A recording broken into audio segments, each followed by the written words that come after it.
অচিনপুর গ্রামের সান্নাল বাড়িকে সবাই এক ডাকে চেনে। 200 বছরের পুরনো বনেদি বাড়ি বলে কথা। এই বাড়ির এককালের কর্তা ক্ষীরোদপ্রসাদ সান্যাল এতটাই দয়ালু ছিলেন যে তাঁর মৃত্যুতে প্রজারা হাঁপ ছেড়ে বেঁচেছিল। কিন্তু এই সাময়িক স্বস্তির আয়ু ছিল ক্ষণস্থায়ী। জমিদারি আর না থাকলেও আতঙ্কের রাজনীতির চাষ আগের মতোই করে যাচ্ছে অর্জুনের বাবা জেঠুরা। অর্জুন সান্যাল এই পরিবারের ছোট ছেলে, গ্র্যাজুয়েশন শেষ, MBA করবে। আপাতত কদিনের ছুটিতে কলকাতা থেকে গ্রামের বাড়িতে এসেছে। বাবু, এই বাবু, বাবু। চিলেকোঠার ঘরে দিব্যি ছিল অর্জুন।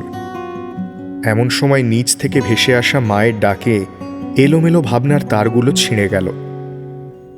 সাড়া দিতে গিয়েও শব্দরা কথা হারিয়ে ফেলল মাঝপথেই। সিঁড়ি বেয়ে উঠে আসছে চিত্রা। অর্জুনদা, কাকিমা তোমার চা পাঠিয়ে দিল। আর চোখে ওকে এক ঝলক দেখল অর্জুন। নীল রঙা চুড়িদার পরেছে আজ, চুলগুলো উঁচু করে বাঁধা, কপালে ছোট্ট টিপ। টেবিলের দিকে ইশারা করে অর্জুন বলল, এখানে রেখে দে। আচ্ছা অর্জুনদা। চিত্রার মুখে দাদা শব্দটা শুনলেই অর্জুনের মাথা গরম হয়ে যায়। শীতের রাতে ও স্বপ্ন হয়ে অর্জুনের কাছে আসে। চিত্রা কি জানে ওকে দেখলে অর্জুনের শরীরটা সমুদ্র হয়ে যায়? অর্জুনদা, মানে তোমার সঙ্গে একটু কথা ছিল। হ্যাঁ, কি হয়েছে? স্কুলে যাওয়ার পথে কেউ জ্বালাচ্ছে নাকি অঙ্ক মিলছে না? না না, ওসব কিচ্ছু না। তুই দুদিন পড়তে আসিসনি কেন রে? এরকম ফাঁকি দিলে কিন্তু উচ্চ মাধ্যমিকের 12টা বাজবে। উফ, তুমি আমার কথাটা শোনো না। বলছি, আমাকে 1010 টাকা দেবে প্লিজ, খুব দরকার। মাকে বলতে পারবে না কিন্তু। চিত্রার মা সরলা মাসি সান্যাল বাড়িতে রান্নার কাজ করে। ওর বাবা নেই, সারাদিন এই বাড়িতেই কাটে ওর। চিত্রা কখনো এভাবে টাকা চায়নি। অর্জুন জিজ্ঞেস করল, এতগুলো টাকা নিয়ে তুই কি করবি? বিউটিশিয়ান হওয়ার কোর্স করব, নিজের পায়ে দাঁড়াতে হবে তাড়াতাড়ি। ও, তুই তাহলে কলেজ যাবি না, চাকরিও করবি না, তাই তো? বোঝাতেই পারছি না। ঠিক আছে, বাদ দাও তো, টাকা দিতে হবে না তোমাকে। দাঁড়া দাঁড়া, রাগ করছে। এদিকে আয়, নে রাখ, এটা ইচ্ছে মতো খরচ করিস, কিন্তু একটা কথা শোন, নিজের স্বপ্নদের ভেঙে যেতে দিস না এভাবে। পরের দিনই চায়ের দোকানের রতনের সঙ্গে চিত্রা পালিয়ে গেল। চিঠিতে লিখে গেল, স্বপ্নের রাজপ্রাসাদ গড়তে যাচ্ছি, আমার খোঁজ করো না। সরলা মাসি জেঠুদের পায়ে এসে পড়ল। অসহায় বিধবার বিপদের দিনে মেজ জেঠু সাহায্যের হাত বাড়িয়ে দিল। বলল, আরে পুলিশে কেস হলে সারা পাড়ায় তোর মেয়ের বদনাম হয়ে যাবে, ডিডি পড়ে যাবে, গ্রামের লোকে তোকে এক ঘরে করে দেবে। তার থেকে বরং রটিয়ে দিয়ে নার্সিং কোর্স করতে ও শহরে গেছে। কিন্তু আমার মেয়ের খোঁজ পাবো কি করে? শম্ভুদের বলে দিচ্ছি রতনকে ট্র্যাক করতে। এসব খোঁজাখুঁজির কাজ পুলিশের থেকে মাস্তানরা ভালো পারে। উপকারের প্রতিদান হিসেবে মেজ জেঠুর ঘরে কয়েক রাত কাটাতে হলো সরলা মাসিকে। অর্জুন জানতে পেরে রাগে কাঁপতে কাঁপতে জেঠুর সাথে মোকাবিলা করার জন্য তৈরি হচ্ছিল। তক্ষুনি মেজ জেঠুর মেয়ে কাবেরী ওর হাত চেপে ধরে বলল, বাবা, যাকে পরিণীতার ললিতা ভাবতিস সে তো মঞ্জুলিকা হয়ে গেল রে। বাবার উপর রাগ দেখানো বৃথা, তুই জানিস না? ছেড়ে দে, ভুলে যা। দিন 15 মধ্যেই প্রতিজ্ঞারা কাঁচের বাসনের মতো ভেঙে গেল। অর্জুন ততদিনে অচিনপুর ছেড়ে কলকাতায়। কাবেরী ফোন করে বলল, মঞ্জুলিকা তো ফিরে এসেছে। কি কেচ্ছা বাপ রে! অর্জুন সেদিন সন্ধে ট্রেনেই বাড়ি চলে এলো। চিলেকোঠার ঘরে গিয়ে দেখল কাবেরী জানলার সামনে দাঁড়িয়ে আকাশের দিকে তাকিয়ে কি যেন ভাবছে। অর্জুনকে দেখেই বলল, এত কৌতূহল, কিন্তু একটা নষ্ট মেয়ের উপর এত টান থাকা কি ভালো? ওফ বাবা, বাজে না বকে, কি হয়েছে খুলে বলতো, আমি জানতে চাই সবটা। কি আবার সেই একই পুরনো গল্প। বিয়ে করে সংসার করার কথা বুঝিয়ে বেশাপাড়ায় বিক্রি করে দিয়ে হাওয়া হয়ে গেছিল রতন কুমার। তারপর যা হয়, কতগুলো জানোয়ার মিলে। একদিন দরজা খোলা পেয়ে কোনো মতে ওদের চোখ এড়িয়ে পালিয়েছে। জানিস, বলতে বলতে চিত্রা খুব কাঁদছিল। বলছিল ভুল মানুষকে ভালোবেসে নিজের সর্বনাশ করেছে। আমি আর বেশি কিছু জিজ্ঞেস করিনি রে। ভাই, তুই এসবের মধ্যে থাকিস না। পুলিশের রিপোর্ট হয়নি, গ্রামের লোকজনও এসব কিচ্ছা জানে না। কেউ কিছু আন্দাজও করেনি? গুজগুজ ফিসফাস চলছে, মশলার অভাবে গল্প জমছে না। উফ, কিন্তু একবার থানায় গেলে ভালো হতো না? বাবা কাকাদের সিদ্ধান্ত। তাছাড়া পুলিশ তো কাজের কাজ কিছুই করবে না, উল্টে সবাই জেনে গেলে মেয়েটার এখানে থাকা মুশকিল হয়ে যাবে। তুই এসব নিয়ে মাথা ঘামাস না তো। আমি যতটা পারি ওর খেয়াল রাখবো। ওই রেল লাইনের ঝুপড়িতে থাকতে ভয় পাচ্ছে, রাতে তো আমারই ঘরে শুতে আসছে এখন। ওহ, ওকে এই বাড়িতে ঢুকতে দিচ্ছে? মা কাকিমার আপত্তি করেনি? কেন? বাবা কাকারা যখন অন্য মেয়েদের নিয়ে রাতের পর রাত ফুর্তি করে, তখন তো কিছু বলার ক্ষমতা নেই। আর এখন বলবে? ইস, কি মুখের ভাষা হয়েছে রে তোর। আমি যাই বলি, তোর এত গায়ে লাগছে কেন রে? কারণ আমি চিত্রাকে ভালোবাসি। ওকে নিয়ে কেউ খারাপ কথা বললে আমার সহ্য হয় না। তাহলে আমার আন্দাজটাই ঠিক। কিন্তু কাজের মাসির মেয়ে, নিচু জাত, অন্ধকার অতীত, এই পরিবার কোনো দিনও মেনে নেবে না। সামনের পথটা কতটা কঠিন হবে কোনো ধারণা আছে তোর? প্রেম দুতরফা হলে তো মেনে নেওয়ার প্রশ্ন আসতো। এই সময় সম্পর্কের পরিণতি নিয়ে ভাবার মতো স্বার্থপর আমি নই। ওর কঠিন সময় বন্ধু হয়ে ওর পাশে থাকবো, ব্যাস এইটুকুই। আজ রাতে এলে ওকে একটু দেখা করতে বলিস তো আমার সঙ্গে। কঠিন রাতের নিস্তব্ধতা ভেঙে অর্জুনের ঘরে এসে দাঁড়ালো চিত্রা। অর্জুনদা, আমাকে ডেকেছিলে? চিত্রার চোখের তলায় কালি আর শুকনো মুখ দেখে অর্জুনের চোখ ঝাপসা হয়ে এলো। এই কদিনে এতটা ভেঙে পড়েছে মেয়েটা। ঋণ শোধ করার কথা মনে আছে তো?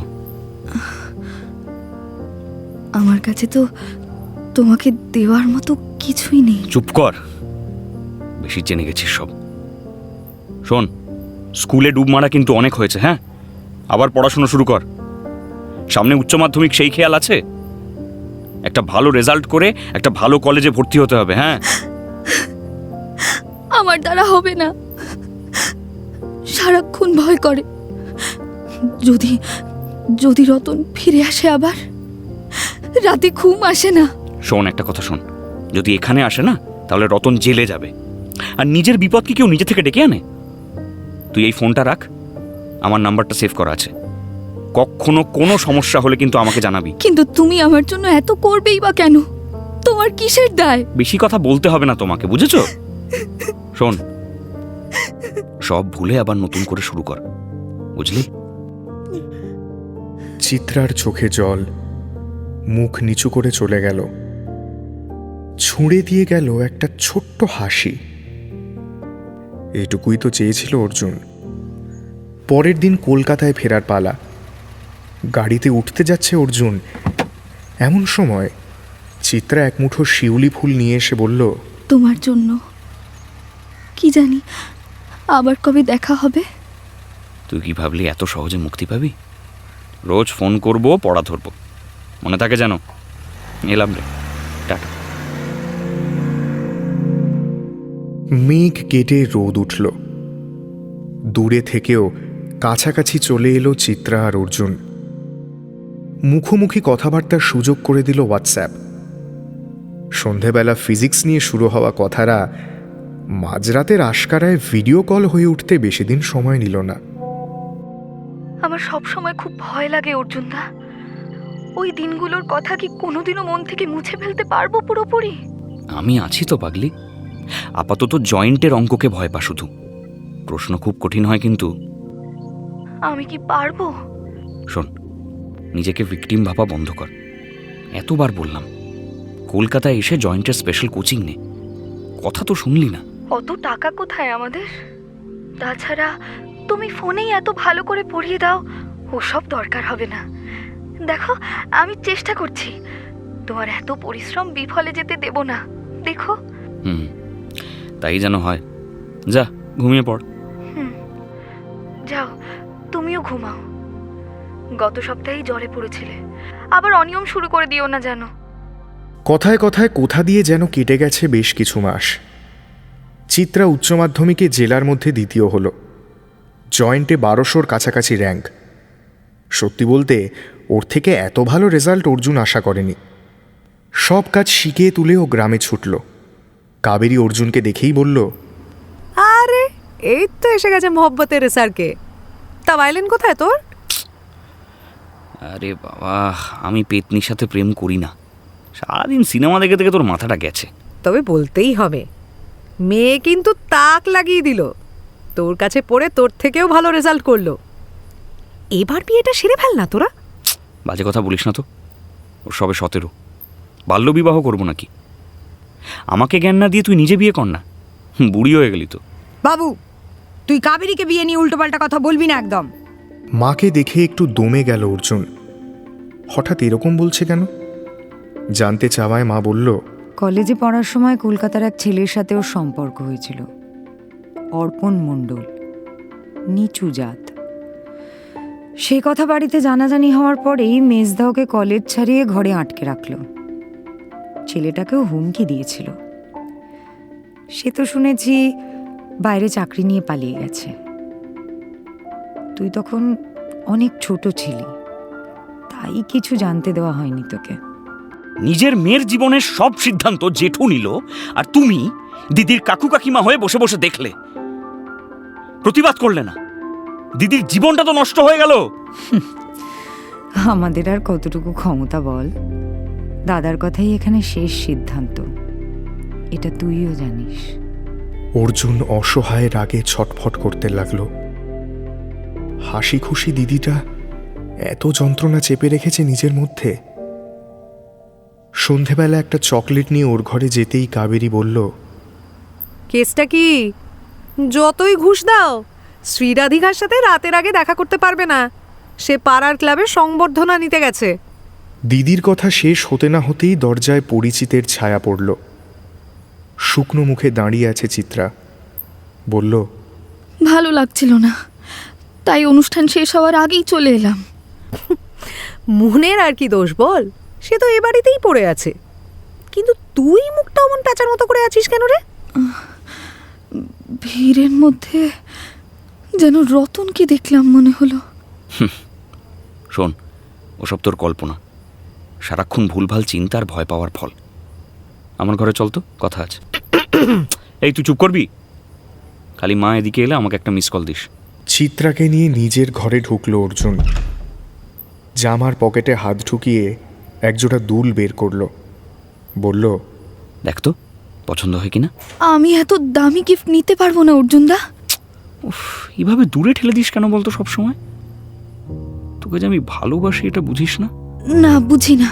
এলাম আমি। চিত্রা শোন, রাতে কথা হবে, এলাম। মাঝরাত। অর্জুন তখন ঘুমের দেশে।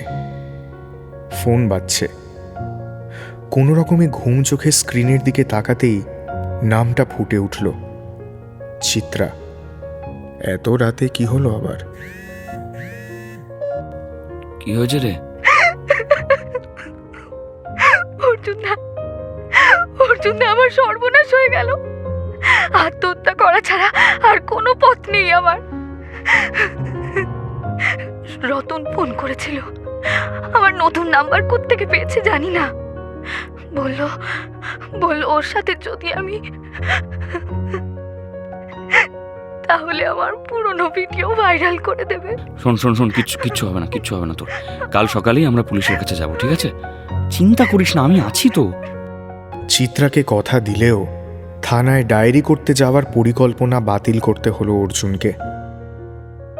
পরের দিন সকালে রেল লাইনের পাশে রতনের লাশ পাওয়া গেল। উপচে পড়ল গোটা গ্রাম। এদিকে অর্জুন কাউকে কিছু না জানিয়ে থানায় গেল। রতনের ফোনের কথা এখন পুলিশকে না জানানোই ভালো, কিন্তু হাওয়ার গতি প্রকৃতি বোঝা দরকার। ওসির যে সান্যাল বাড়িতে যাতায়াত আছে সেটা অর্জুন ভালো মতোই জানে। থানায় ঢুকে ও ওসির সামনে দাঁড়ালো। এ কি তুমি? জেঠু পাঠালো বুঝি খবর নিতে? ইয়ে হ্যাঁ, মানে মেঝো জেঠু বললো আপডেট নিয়ে আসতে। হ্যাঁ, আমি এমনিতেই রাতের দিকে স্যারকে ফোন করতাম। তো যাই হোক, যা মনে হচ্ছে আত্মহত্যা নয়, খুন। মাথায় ভারী কিছু দিয়ে আঘাত করা হয়েছে। তবে পোস্টমর্টেম রিপোর্ট এলে আরও নিশ্চিতভাবে বলতে পারবো। কে করেছে জানা গেছে কিছু?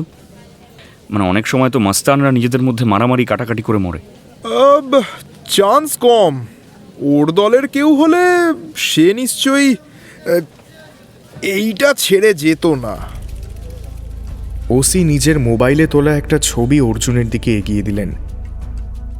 একটা চিরকুটে লেখা 2 line. Things fall apart, the centre cannot hold, mere anarchy is loosed upon the world. নিচে একটা ত্রিশূল আঁকা। আসল চিরকুটটা ফরেন্সিকে গেছে, তোমাকে দেখালাম। এটা আবার 5 কান করো না যেন।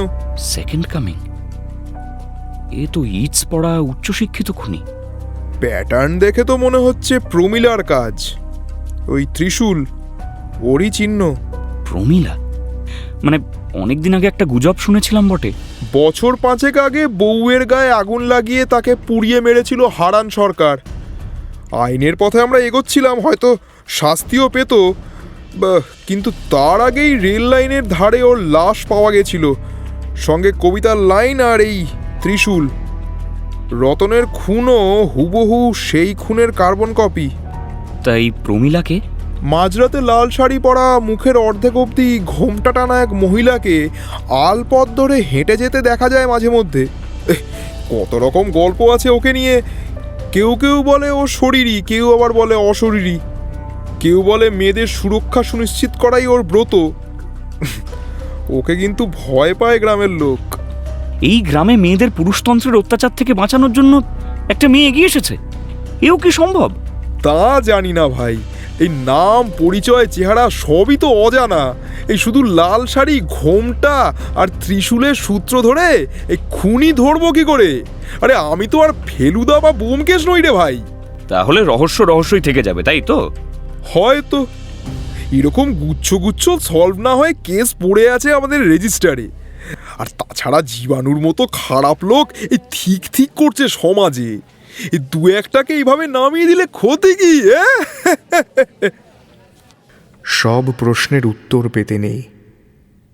ওসির সাথে কথাবার্তা বলে অর্জুন বাড়ি ফিরল।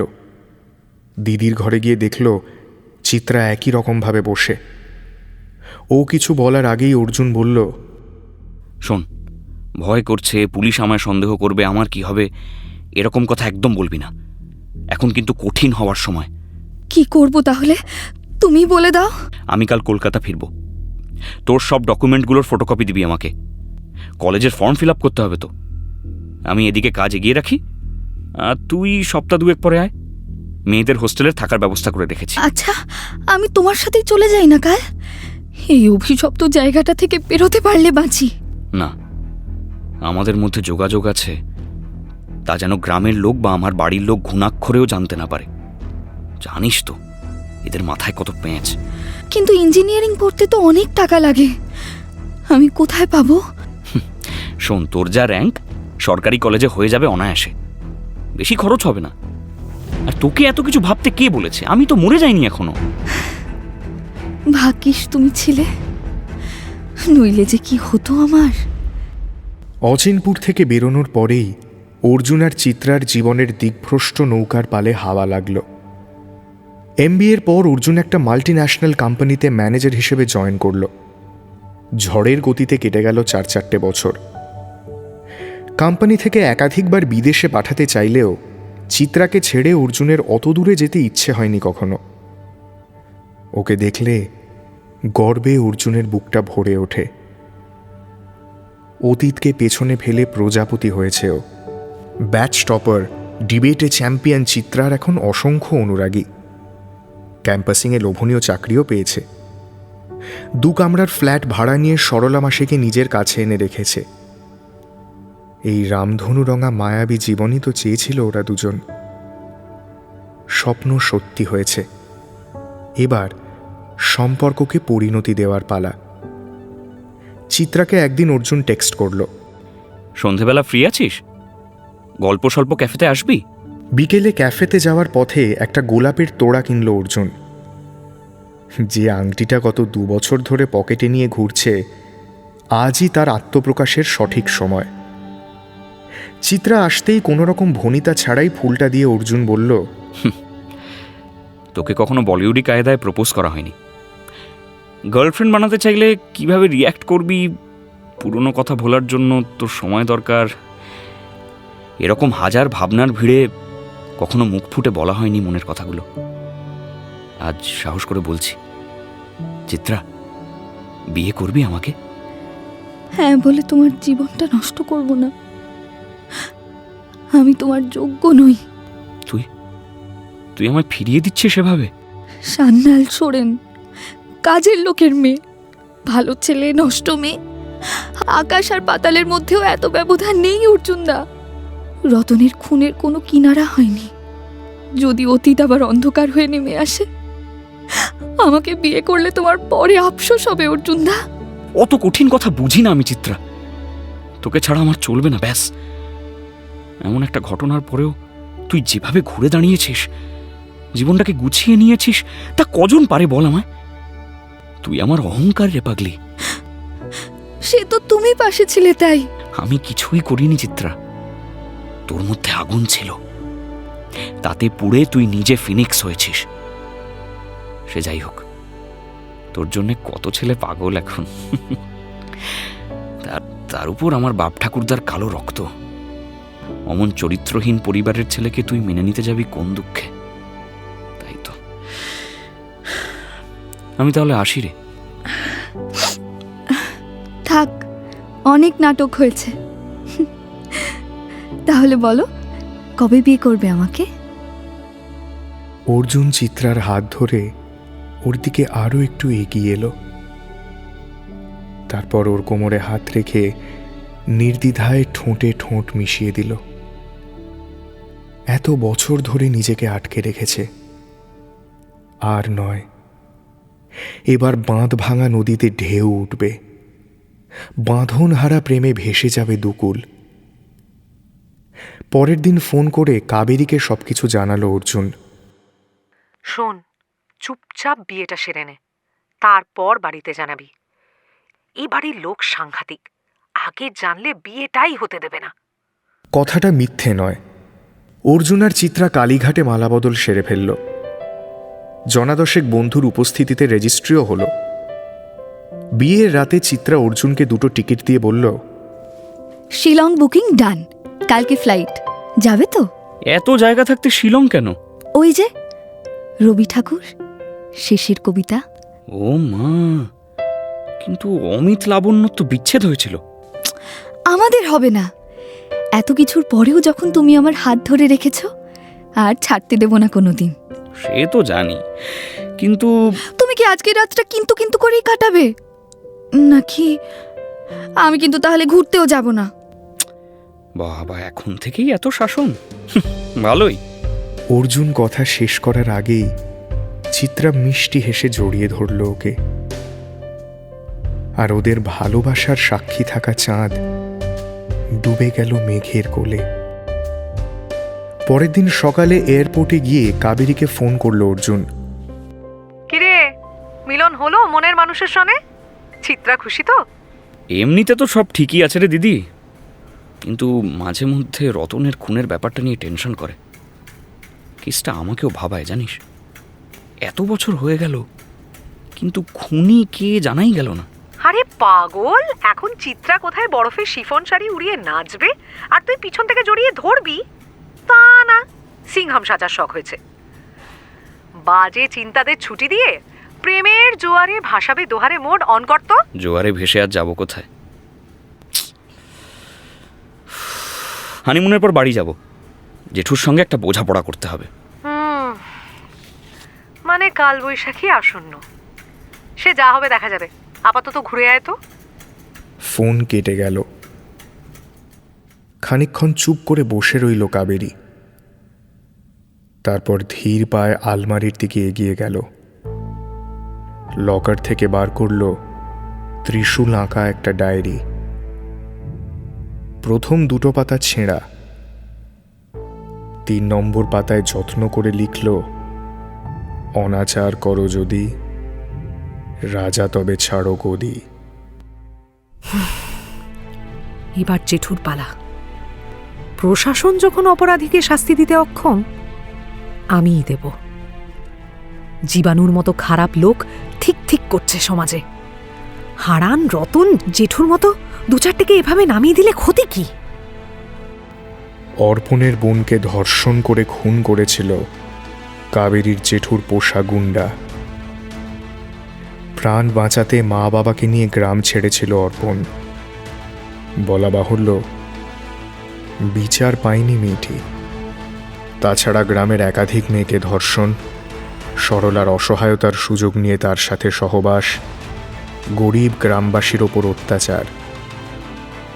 লোকটার পাপের ঘোড়া এইবার পূর্ণ হয়েছে। রক্তের সম্পর্ক বলেই এতদিন ইতস্তত করেছে কাবেরী, কিন্তু আর নয়। নরপিশাচটা বংশমর্যাদা ও কৌলিন্যের ধুয়ো তুলে অর্জুনের বিয়ে মেনে নেবে না। চিত্রাকে খুন করার চেষ্টা করবে। অর্জুনের সুখী গৃহকোণ শ্মশান হয়ে যাবে পলকের মধ্যে।